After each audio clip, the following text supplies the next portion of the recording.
also right now, but just for eternity. Well, I mean, Come on. everybody who says they're saved, or maybe even thinks they're saved, is not.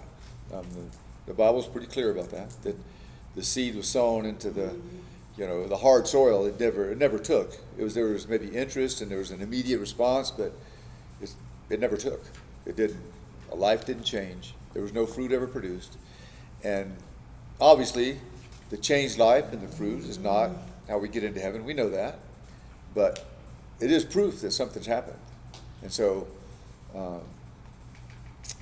it does require more than just having claim to have gone down front one time 20 years ago or whatever. There's evidence for salvation. It's such a dramatic happening that there is evidence of it. So yeah, that's it's a good point. In fact, we talked about that a little bit last week, about being faithful, that the unseen reveals the seen. Don't we? No, the seen reveals the unseen. That, like Daniel had an unseen relationship with God, that he knew God, and that showed up in his faithfulness. And it showed up in every single area of his life, that he was faithful first to God, and because of that, he was faithful to everything else. And so, when you are, in a sense, not being faithful, either that's you could say to work, to friends, to what you're called to, then it's probably because you're not being faithful to God himself. When we are faithful to God, he shows up in our life when we are faithful people. And even though as I look at that, I see areas of my life that I need to be more faithful in. And so that was part of Daniel's character too, is that he resolved. When he saw something that needed to change, he resolved to see it change. And so we don't just rock on in our life and not grow and not change. And if we were to all part ways and come back in 10 years, hopefully we would see there's been some dramatic changes in people. And it's possible. I mean, I've watched it happen often in people. They change and grow, and what were weaknesses become strengths. And if your weaknesses stay that way, then something's not right. So Daniel resolved to live a different life, and that's what we saw about him. And he was faithful. So that's been on me a lot, that I find myself not being faithful, then I want to be faithful. I want to people, to the work God's called me to family, to relationships. I want to be faithful. And so to everything that I do. What's the old saying? If it's worth doing, it's worth doing right. And I certainly can repeat that to myself.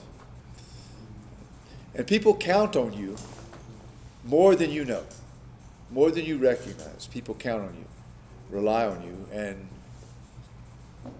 it sounds silly maybe, but I don't want to disappoint. We all are going to disappoint sometimes, but I don't want to disappoint people that are counting on me. And so that's how we should live. That's how Daniel lived, and that's what we're trying to follow his example. But today is not really much on the example of Daniel. It's more on Daniel's crazy dreams. So, did your food poisoning give you any crazy dreams? Like, if you have stomach illness, sometimes that can give you crazy dreams too. So. But I don't think that was the source of Daniel's crazy dreams. So, for today, we're going to delve into Daniel's dream in chapter 8. But I just don't want us to leave behind how the seen reveals the unseen in our lives, and that we need to be taking care of the unseen, pursuing God, seeking God. And I was motivated by Daniel's vision, his what he saw in the throne room of God, that he fell down on his face in amazement and worship of of who God is. And so that needs to be happening in our lives too. We need to know God. If we're going to live different, live powerfully, if we're going to have impact, if we're going to be faithful, we need to know God. And so that should be your number one on your faithfulness list. Pursue God, know Him, and then overflow to those around you. And everybody knows when you're not being faithful, you know. It's like not every detail. It just shows up in our life. It just shows up. And so, and we have a responsibility to encourage each other. It encourages you to run into faithfulness, especially to run into faithfulness that wasn't there before. I'm always encouraged by that, and helped and strengthened to do better myself. So, but as we dig into Daniel, our topic is not. You may think our topic is end times, but we're not studying the topic of end times. We're studying Daniel and what Daniel wrote. And so, as a part of that, it requires us to delve in to end times. And the nature of this is that it takes a whole Bible approach to understand Daniel. And in fact, we are told as we read Daniel that it will not, the truths will not be unlocked until the end times. And actually, some of those truths are being unlocked for us. We see things there that Daniel did not understand himself. But we are able to see them from our vantage point of all prophecies already come true and things that are in the process of happening. So Daniel is one of the first to introduce us to the Antichrist. Now, isn't that crazy? We would be introduced to the Antichrist before the Christ is even born. Before the Messiah comes, we're introduced to the Antichrist. And the Antichrist has not even shown up even now, but he's talking about the Antichrist way back towards the end of the Old Testament. And so he's going to give a prophecy. We're going to see a prophecy today, and you're going to see this often. It's a attribute of prophecy many times. There's a shorter term fulfillment, and there's a long term fulfillment. There's sometimes foreshadowing, and then there's the real event. There was so much foreshadowing of Jesus in the Old Testament. We could do a study of Jesus in the Old Testament, and there's a lot of information. But it's not Jesus yet, it's a foreshadowing. And so we're going to get the same kind of thing with other figures like the Antichrist. We're going to get this first really strong foreshadowing of the Antichrist today. We got introduced in chapter 7. Remember, what did Daniel call the Antichrist in chapter 7? The little horn. So, do you all know how many times, where is the Antichrist, the name Antichrist? You know, that's only used by John. It's not even used in Revelation. It's used in 1st and 2nd John. He mentions a few times about there will be many Antichrists, and then there will be the Antichrist. And he talks about he gives the name Antichrist to this figure, this person that's coming. But the Antichrist has like many different names in the Old Testament. He's called the little horn. He's called the fierce-looking king in chapter 8. He's called the ruler he will come in chapter 9. And he's called worthless shepherd by Zechariah. He's called the lawless one by Paul. And he's called the rider of the white horse in Revelation 6. Now, that you may go, wait, I thought that was Jesus. Well, that's in Revelation 19. Jesus is the rider of the white horse. But in chapter 6, the rider of the white horse is the Antichrist. And he comes, remember, with a bow, but there's no arrows. He comes giving the perception of bringing peace on a white horse and carrying an empty bow. So we find this figure all through the Bible. So what we get today is somewhat foundational to understand the Antichrist. So that's one of the reasons we're going to delve into this, because later I'm leaning towards we need to go study Revelation now. But that if we're going to understand end times, if we're going to understand the central figures of the end times, we must get this. So this is it's not super deep, but it's very foundational in understanding who the Antichrist is. The things that we'll get in to today. Now we're told how long the reign of this foreshadowing Antichrist will last, and we're told how long the reign will be of the for real Antichrist. We're given the number of days. We're told exactly how long his reign will be. We're told there's this Antichrist, this foreshadowing Antichrist that's going to come up today. We're told exactly how long that he will harass and persecute the Jewish people, but there's an end coming to it. And we're told exactly how long the Antichrist will harass, persecute, and kill the Jewish people and believers in Christ. But there's an end that's coming to it. There's just a definite end, which is an encouragement. Like, this is not going to last forever. And so we're going to give a number of days, and we're going to run into that here in chapter 8. So a central point, I'm going to give you a couple things. We're going to get some attributes of the Antichrist. And it's going to show up in this foreshadowing of the Antichrist. Some ways, what is he like? Now, for the future Antichrist, it's just not what is he like, but what is the culture like. He will be, in a sense, a result of the culture. He's a result of Satan, really. But Satan's not just leading one man. He's going to lead the whole culture. And so when this man appears, he will lead the culture and he will lead the world. And so we'll learn to recognize, as we look into the characteristics of this man today, we will learn to recognize characteristics of the culture that are leading to the Antichrist.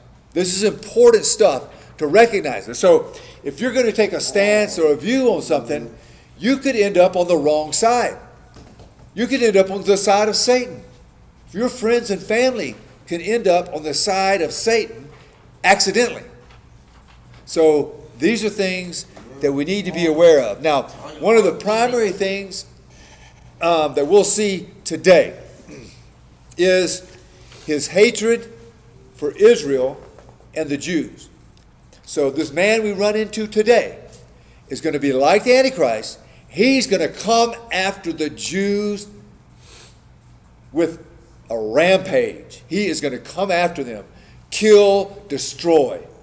That's going to be his attitude as he comes at the Jews. That's going to be the same attitude of the Antichrist.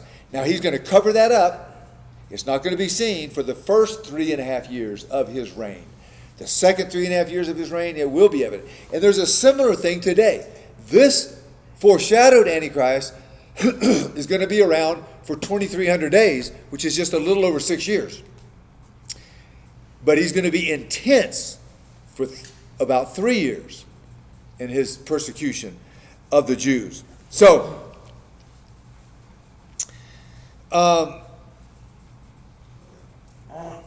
the future Antichrist will hate all who believe, but he will particularly hate the Jews. So you can hang on to that attribute. And we're going to have a lead up to the Antichrist, just like we have a lead up to the man that shows up today. Now, people who align themselves with the Antichrist, with the attributes of the Antichrist, they are aligning themselves with Satan. And they may not know that they're being deceived. And there's a warning, even today, this is going to be an attribute of this foreshadowed Antichrist. He's going to be deceptive, extremely deceptive, where he will fool people. And so he will fool a lot of people, just like is going on even today. But it's going to be revealing when we see people on the side of the Antichrist. Now, Antichrist hadn't appeared yet, but when we see people take the side of the Antichrist, and one way we see that today is a hatred for Israel. That is, as I study this, more and more, I see this as a clear attribute of the Antichrist. It's a clear attribute of this foreshadowing of the Antichrist. It's a clear attribute of Satan. And so, when you see people take the side of people that hate Israel. Now, I'm not talking about not liking a policy of Israel. We have complete freedom to not agree with politics of Israel. We have freedom to do that. Disagree.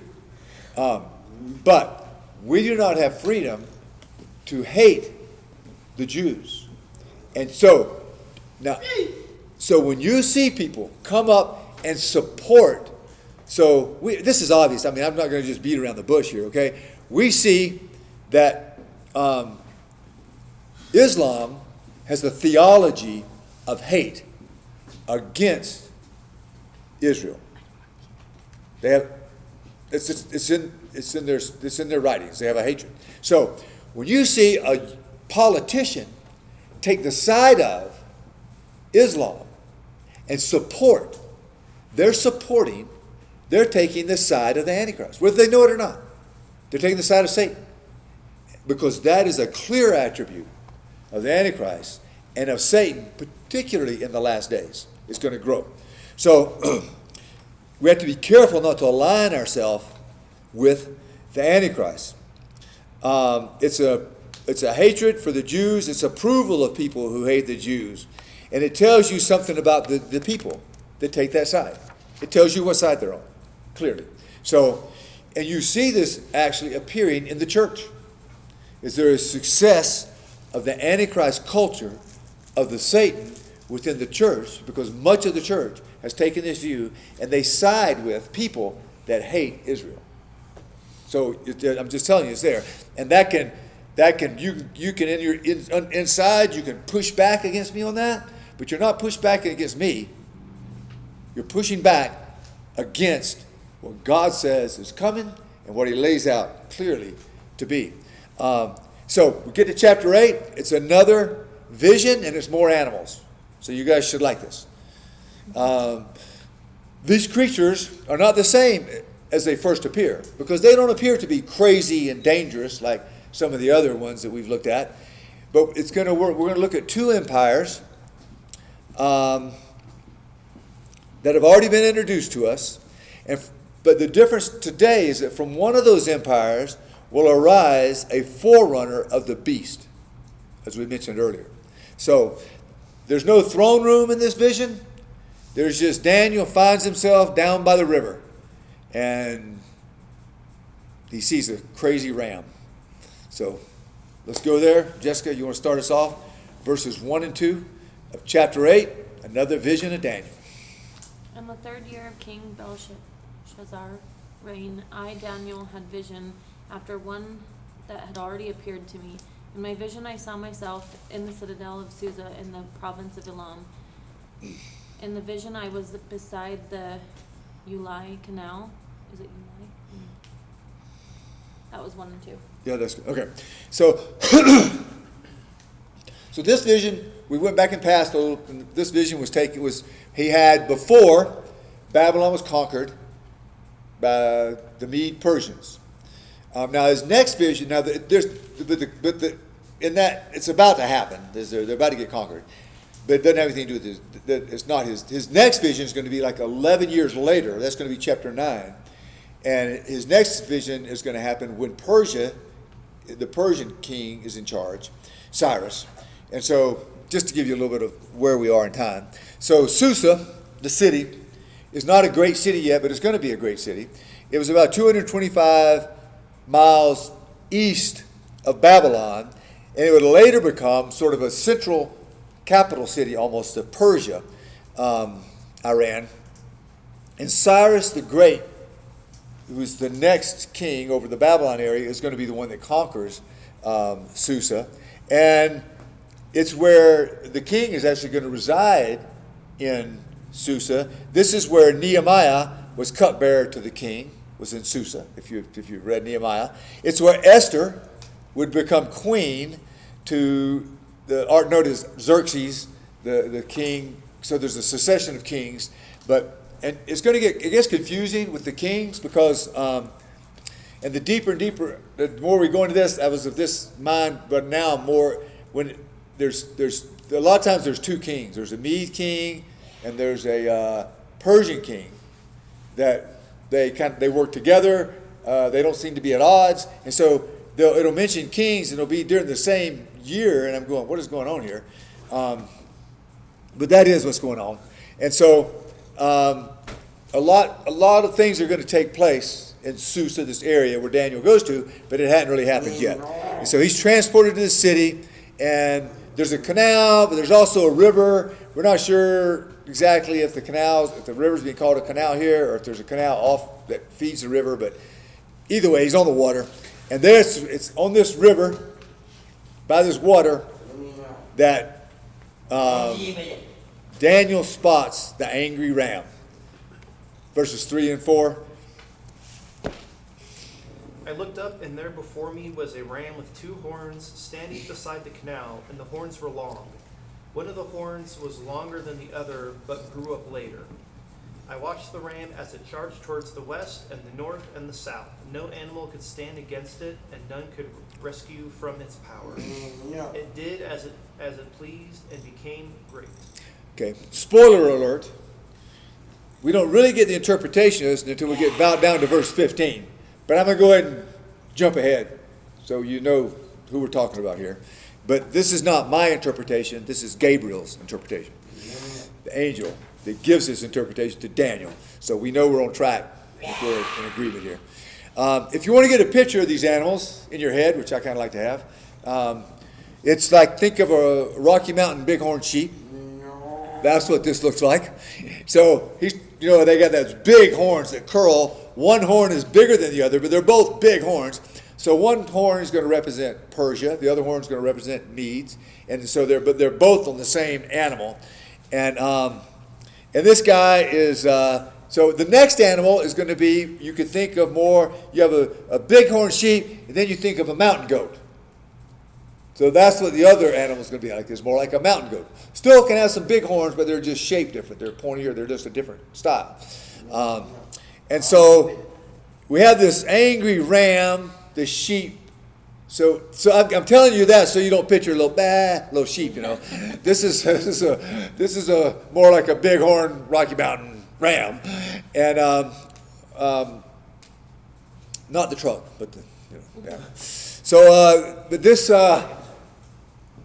ram is looking. Now you have that in your mind, don't you? This ram is out looking for a fight. He's angry, and nothing is stopping him. You see him. If you've seen him, he's just trotting around thinking he's the stuff, and he's going in every direction and conquering. And that's what the Medo-Persians did. They went in every direction, all points of the compass, and they were conquering. Any animal that got in his way were trampled, rammed, and trampled, and stomping them into the ground. He's unstoppable. He's just dominant.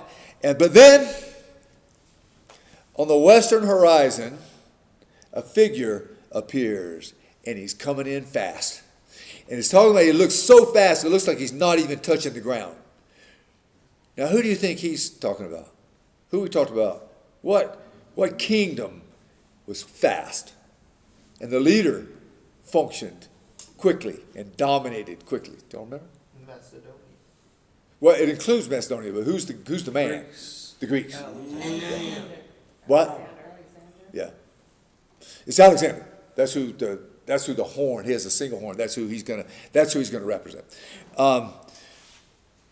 So we've already introduced these, but they're showing up again for this purposes here. So for revealing who the shadow of the Antichrist is. So verses 5 to 9. As I was thinking about this, suddenly a goat with a prominent horn between his eyes came from the west, crossing the whole earth without touching the ground. It came towards the 2-horned ram I had seen standing beside the canal and charged at it in great rage. I saw it attack the ram fiercely, striking the ram and shattering its 2 horns. The ram was powerless to stand against it. The goat knocked it to the ground and trampled on it, and none could rescue the ram from its power. The goat became very great, but at the height of its power, the large horn was broken off, and in its place 4 prominent horns grew up towards the four winds of heaven. Out of one of them came another horn, which started small but grew in power to the south and to the east and towards the beautiful land. So, as always is the case, the biggest, toughest guy meets his match if he hangs around long enough. Somebody's coming. And so this time it was the goat. You can remember that as the greatest of all time goat of Alexander the Great. And he's represented by the single horn. This angry goat was relentless, and he knocks the ram to the ground, breaks off his horns, and for good measure tramples him in the ground. Nobody could help the ram, even if they wanted to. This goat became powerful, fast, but suddenly that horn was broken off. So almost all agree that this, and especially looking back, not just looking ahead, but looking back at history, that this horn represents Alexander the Great. He died suddenly, unexpectedly. 4 horns grew up in his place. 4 generals replaced him. And they divided the kingdom up into 4. Like one's going to take the area like of Egypt and beyond, and one's going to take all of the kind of the Middle East area. So they're going to divide all of this kingdom up into four kingdoms, but they're mostly going to get along, but we're going to find they not always. And it talks about, did you read the 5 to 9, right? That those horns, they grew up in every direction of the compass, so they continued to spread out and dominate. But out of the four horns grew a little horn. So here we run into the little horn again. But the little horn is on the goat. He's not on the beast. So he's not coming out of Rome. Okay, it's not dealing with Rome yet. Now Rome is about to come into the picture.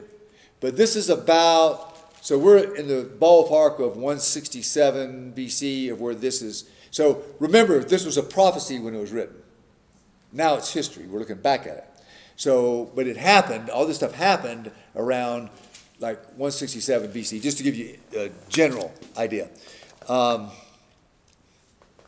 So the one small horn grew out, but the little horn, like the other little horn in chapter 7, became very powerful and was boastful.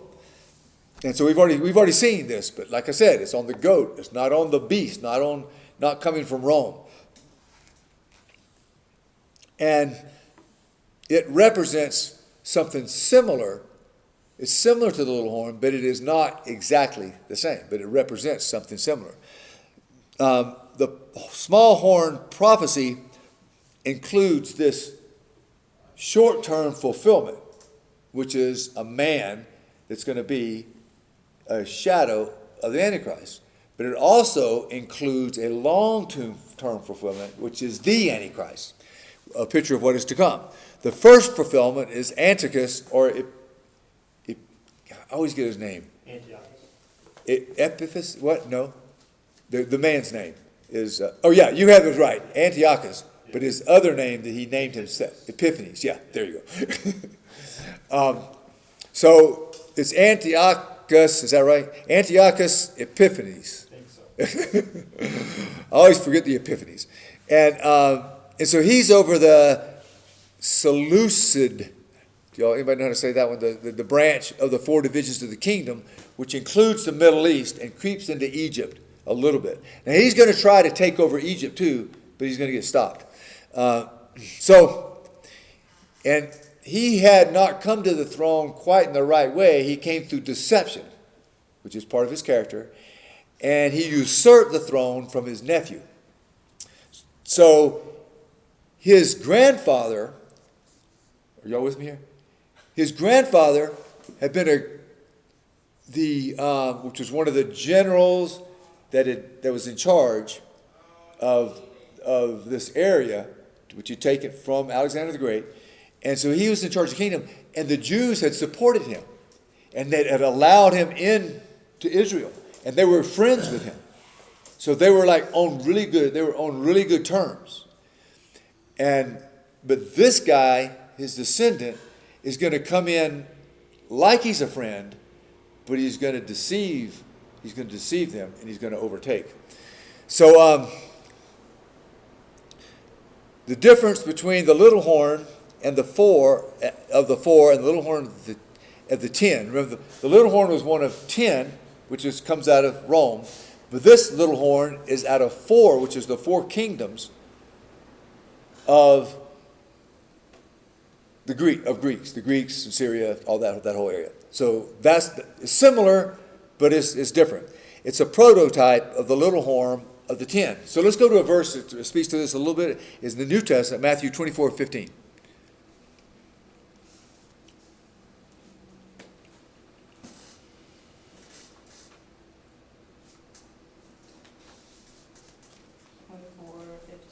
Yeah. So when you see standing in the holy place the abomination that causes desolation, spoken of through the prophet Daniel, let the reader understand. Then let those who are in Judea flee to the mountains. Okay, so did y'all catch that?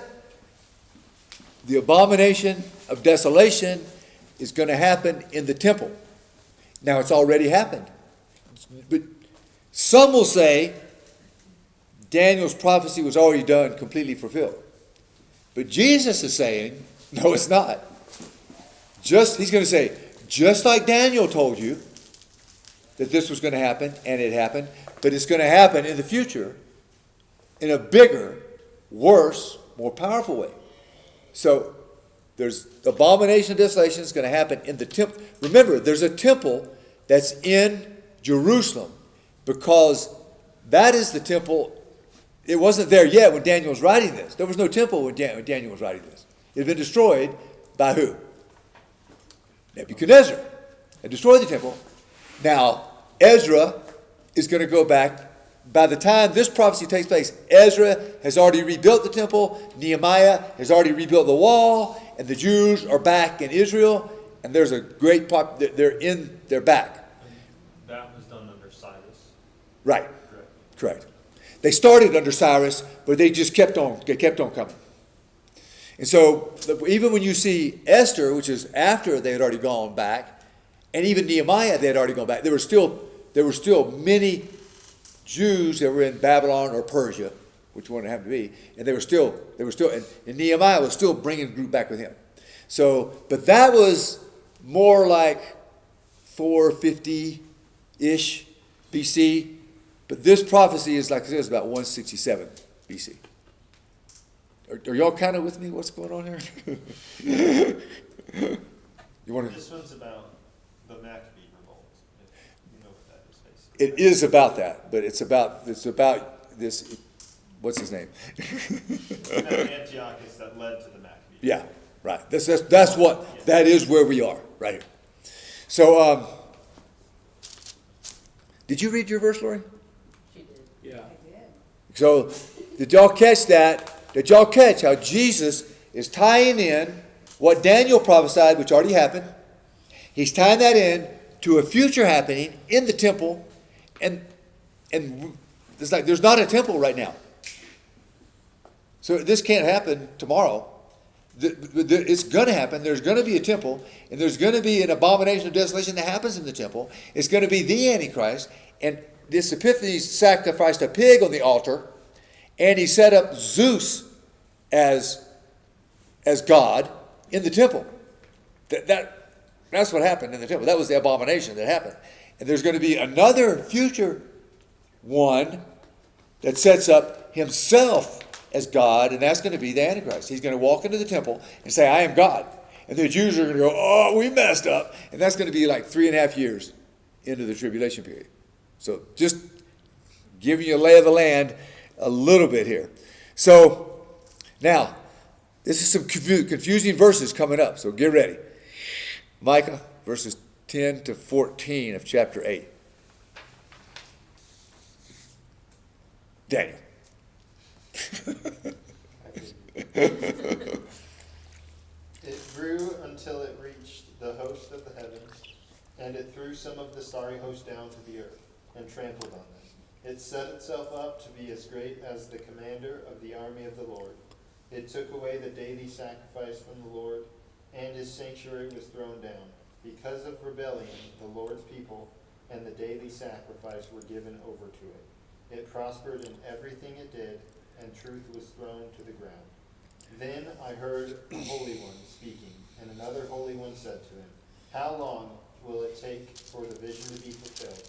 The vision concerning the daily sacrifice, the rebellion that causes desolation, the surrender of the sanctuary, and the trampling underfoot of the Lord's people. He said to me, It will take 2,300 evenings and mornings. Then the sanctuary will be reconsecrated. Okay.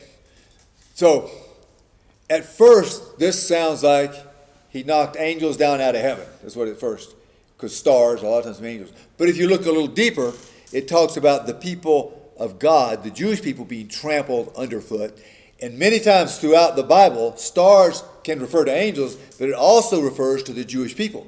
Your people will number as the stars in the sky. And many times the Jewish people are called stars. It could also be tying this into Satan himself, the great dragon, in Revelation that says, if you remember, there's a passage, we're not going to go there now, where it talks about the past, where he swept a third of the angels out of the sky that joined him. But from that passage, he goes directly into how Satan is attacking the woman to prevent the birth of the Messiah. So that passage in Revelation is talking about Satan attacking the Jewish people. This passage is also talking about Satan attacking the Jewish people, trying to destroy them through this foreshadowed Antichrist, which is going to be like the next true Antichrist. And he also calls it the abomination of desolation, which is the first abomination of desolation, which happens here in Daniel chapter 8, which Jesus referred to.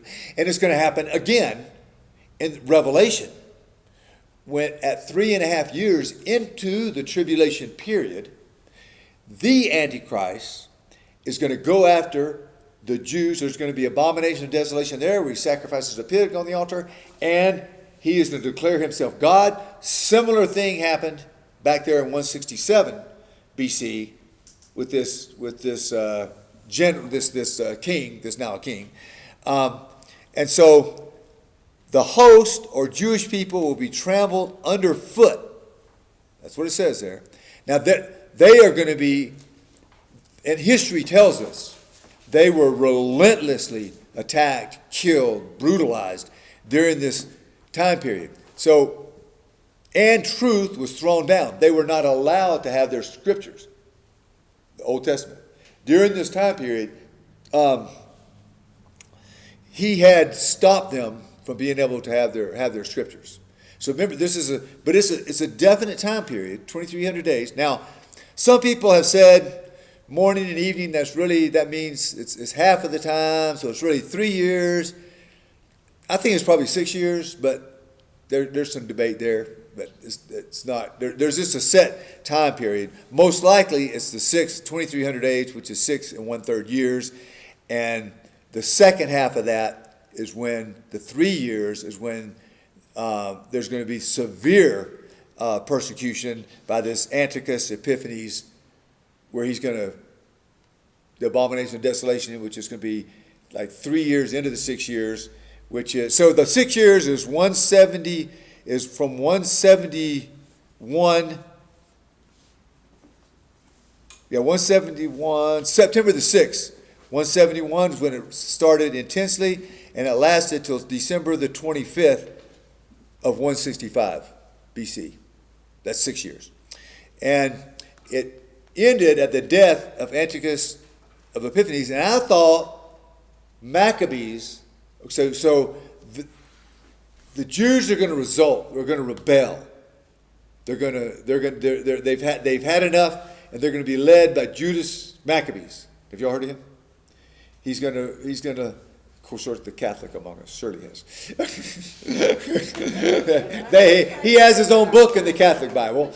It's not fully accurate history, but it covers some good stuff, but it's not worthy of Scripture. But is I'm a this better guy. in scripture right now? No, we have left Scripture. So we're in history now. Okay, so Scripture. Okay, look. So listen. Scripture prophesied all this. Right. We are looking back historically and say, look, it happened, just like prophecy said it was going to happen. Even Jesus said it happened, but all the details are not there in the Bible. But we can look back in history and say, look, this happened. This is the date it started. This is the date it ended. We know from history this happened. We know that Judas Maccabees rose up in rebellion and ran them out. It seemed impossible that they would be able to do it. They ran them out of Jerusalem. They ran them out of Israel. And so, so now they have the desecrated temple. So now they have to cleanse the temple. And so what they did, they have to light the menorah, the candles, and they didn't have enough, because of all the battle, the war, they didn't have enough oil to last. What? It is Hanukkah. So the oil only lasted, they only had enough oil to last one day, but okay, this is history here, okay, this is not in the Bible. Miraculously, it lasted 8 days, and so now that event of them being liberated by Judas Maccabees is now celebrated as Hanukkah, which is the Feast of Lights. And so they light a candle every day for 8 days. And so it just so happens it takes place the time from December the 14th to December the 25th, which happens to be the time that we celebrate Christmas. And so everybody goes, oh, that's the Jewish Christmas. No, it's Hanukkah. They're celebrating. It's not even the most important Jewish holiday, is it, Keith? It's more Passover and that are more important. So this is not a feast that is biblical. I'm not saying it's wrong. It's good to celebrate, but it's not a biblical feast. It's called the Feast of Lights, and it came about during the 400 years of silence. Are y'all with me? Okay. So Maccabees, they stayed free for probably 100 years before the Romans came in 67 BC to conquer. Okay, so what do y'all all here? I don't understand here. What's going on? No. Jeez. That thing Lori's just goofing up. Okay, Lori, quit goofing off. So the sacrifices were stopped because if you look at this, the sacrifices represented Jesus. It was a true Antichrist type act to stop the sacrifices. Do you see? He is a true figure of an Antichrist. He was against Christ. He was against the system of the temple. He was against God's people, Israel. He was against Jerusalem, God's city. He trampled it underfoot. They were just done. But they rose back, led by this man, Judas Maccabees. Okay, so, like I said, that is history. This filled in. So if you're reading, you don't see all that. A lot of gaps are filled in with history, which is kind of cool, how it fits.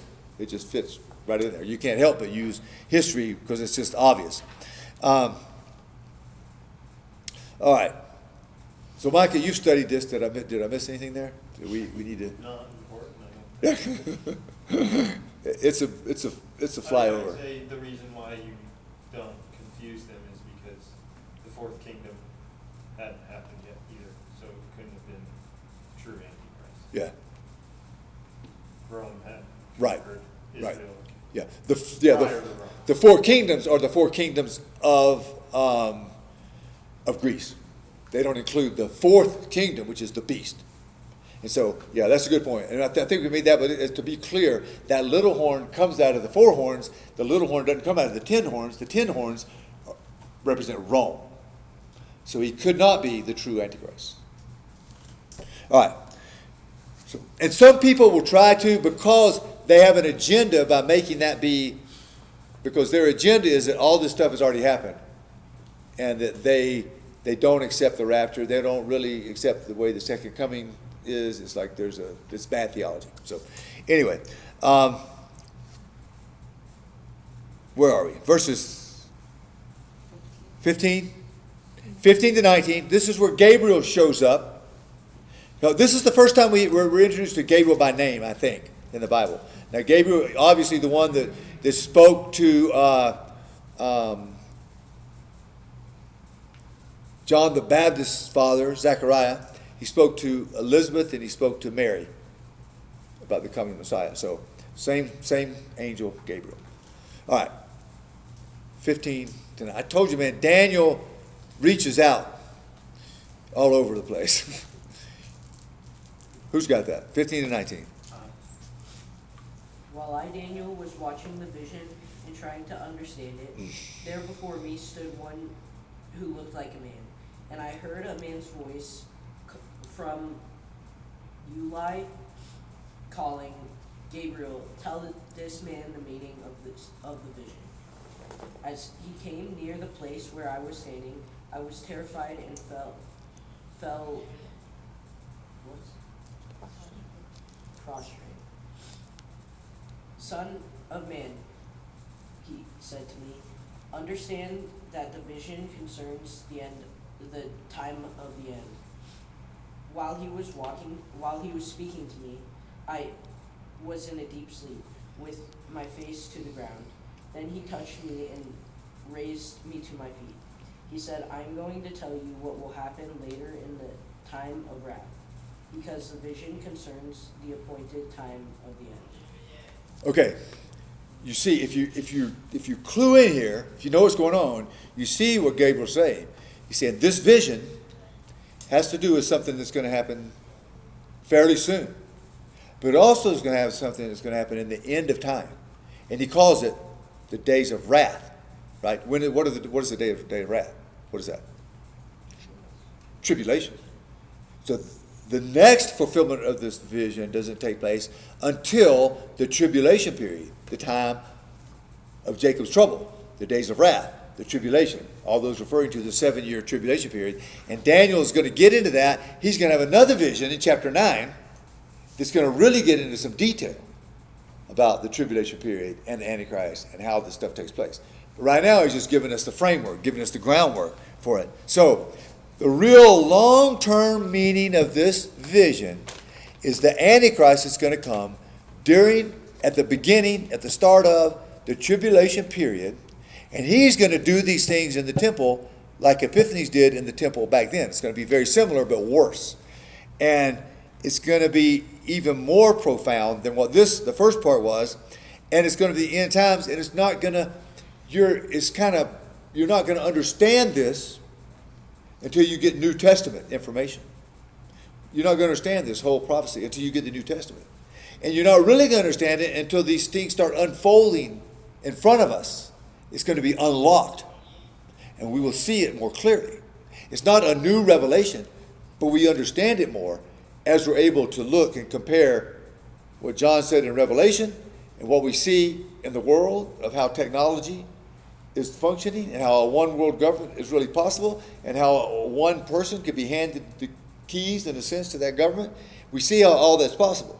That's not to say that I know that's going to happen tomorrow or next year or the next year or the next.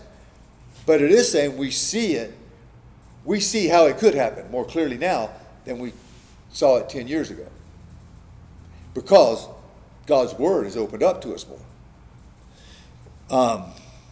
And Gabriel said that's going to happen, particularly concerning these events. So, we'll clarify the meaning of those animals so y'all don't think I made all that up. But verses 20 to 23. The two-horned ram that you saw represents the kings of Media and Persia. The shaggy goat is the king of Greece, and the large horn between its eyes is the first king. The four horns. Okay, that is Alexander, okay? You said that's Greece, and it's the first king of Greece. It's like, okay, the first conquering king of Greece. There was a king of Greece, obviously, before that. It was Alexander's father was the king. And he died, he was murdered. And then they thought it was kind of over. And then this young kid takes over and just goes crazy. Like the shaggy goat. He just goes wild and just starts conquering. So that single horn, that's Alexander. There's hardly any denying that. He identified the goat for us and said the horn's the king. That's Alexander. So. The 4 horns that replace the one that was broken off represent 4 kingdoms that will emerge from his nation, but will not have the same power. In the latter part of their region, when rebels have become completely wicked, a fierce-looking king, a master of intrigue, will arise. Okay, so this is the meaning and the identity of the animals, the arrogant horn. We don't have to guess. The 2-horned ram represents the 2 kings of Media and Persia, and the goat represents Greece, and the single horn is king. And the 4 horns of the kingdoms that Greece was divided into. And the arrogant horn, the little horn that comes up, is Antichrist Epiphanes. So I think it gets to be pretty obvious. Now listen here as we read 24 to 26, attributes of the Antichrist and attributes of the world culture that will come with the Antichrist.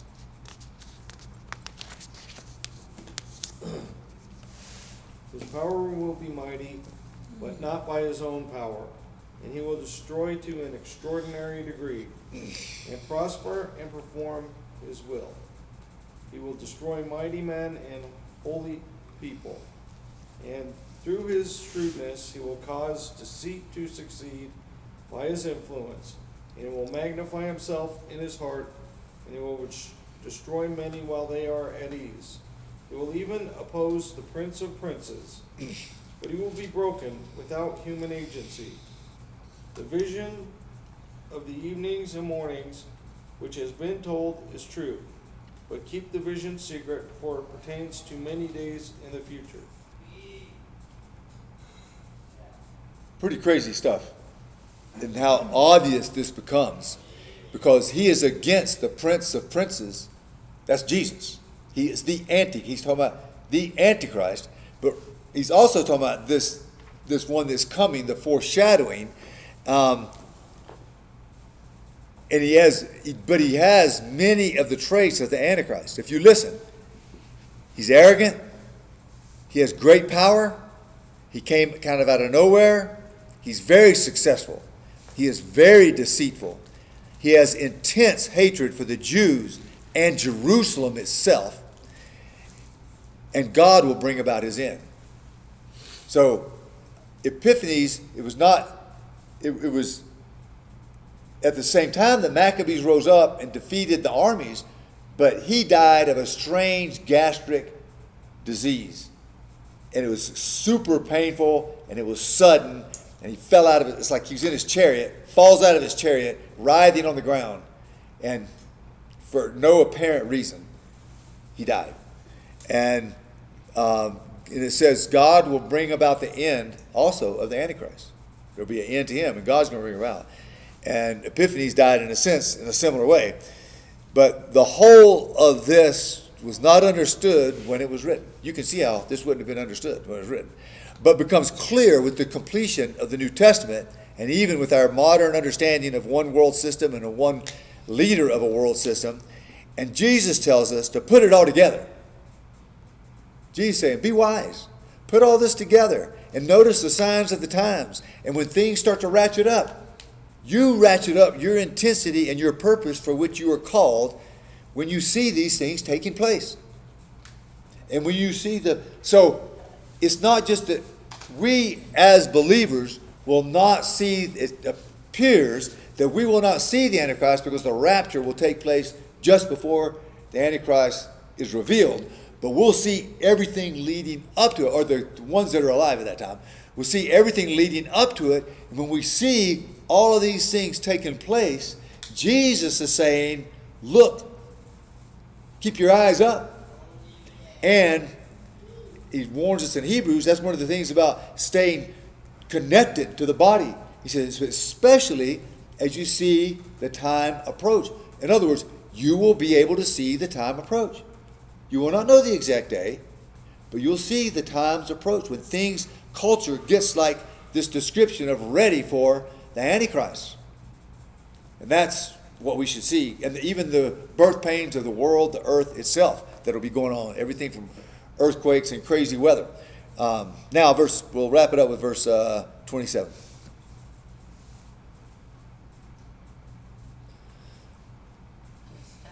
Oh, that's me. Oh, sorry.